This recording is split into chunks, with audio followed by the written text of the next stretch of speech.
Gagal bayar di pinjol uang Mi lebih dari 1 juta, apakah aman? Apakah uang Mi punya DC lapangan? Kita akan bahas di video kali ini. Oke, assalamualaikum warahmatullahi wabarakatuh. Balik lagi di channel ini. Kali ini kita akan membahas terkait pinjol uang Mi. Apakah pinjol uang Mi ini aman untuk digalbay? Dan kalau tidak aman, apa yang harus teman-teman lakukan? Nah, langsung aja kita bahas. Jadi pertama-tama, Uang Mi ini adalah aplikasi pinjol yang sudah terdaftar dan sudah resmi OJK, di mana pinjol legal itu harus mengikuti aturan-aturan yang berlaku. Nah, sampai sini kita udah bisa melihat bahwa sepertinya aplikasi ini cukup aman untuk digalbay. Risikonya udah jelas ya, paling slick OJK, nama kalian di blacklist, nggak bisa pinjam di pinjol manapun, termasuk di bank juga. Terus pinjaman yang kalian galbay itu akan bertambah bunganya dan juga ada dendanya. Setelah itu mentok paling DC lapangan datang ke rumah kalian. Tapi ingat, ini nggak seluruh wilayah ya. Mengingat uang Mi ini DC lapangannya tidak sebanyak aplikasi Kredivo, Akulaku. Jadi sepertinya untuk daerah-daerah terpencil atau pelosok mungkin bisa dikesampingkan dulu sama pihak DC lapangan. Nah, yang akan didatangi dulu itu mungkin yang di kota-kota besar seperti Jabodetabek, Surabaya, Bandung,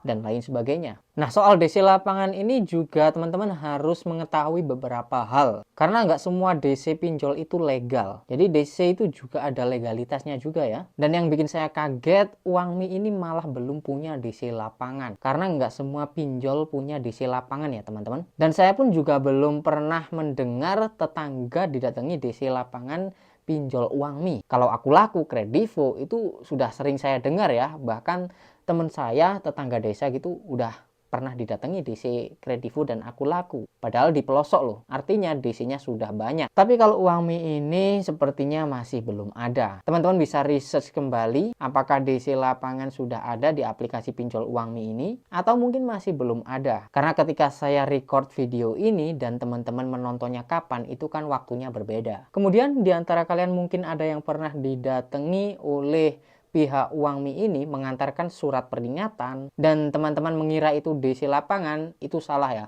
Karena itu hanya kurir yang mengantarkan surat peringatan saja. Kalau DC lapangan itu ada legalitasnya, ada sertifikasinya khusus ya teman-teman. Ya bisa dibilang surat tugas gitulah. Karena ini anjuran dari OJK juga ya. Debt collector itu harus punya sertifikasi. Dan ada aturannya biar nggak semena-mena nagihnya, nggak kasar. Kalau tidak punya legalitas, OJK menyarankan untuk tidak menanggapi orang-orang yang datang ke rumah teman-teman yang mengaku sebagai DC dari sebuah pinjol, kemudian ingin menagih ke teman-teman. Itu teman-teman tidak boleh menanggapi orang tersebut ya. Nah, setahu saya sampai saat ini DC pinjol uang Mi masih belum ada. Jadi teman-teman nggak perlu yang takut berlebihan. Kalau memang tidak ada uang ya lebih baik galbay dulu. Soal denda ya wajar ya kalau denda dan bunga akan berjalan terus. Tapi jangan khawatir karena sudah diatur oleh OJK bahwa bunga dan denda sebuah fintech atau financial technology itu nggak boleh lebih dari 100%. Contoh teman-teman pinjam 2 juta, maka nanti mentok-mentok jadi 4 juta. Nggak mungkin jadi 5 juta, 6 juta, 10 juta bahkan. Kalau itu terjadi, artinya pihak pinjol atau DC lapangan, salah satu di antara mereka itu menyalahi aturan. Karena OJK sudah mengatur tidak boleh lebih dari 100%. Terus kalau kejadian teman-teman ditagih lebih dari 100%, apa yang harus dilakukan?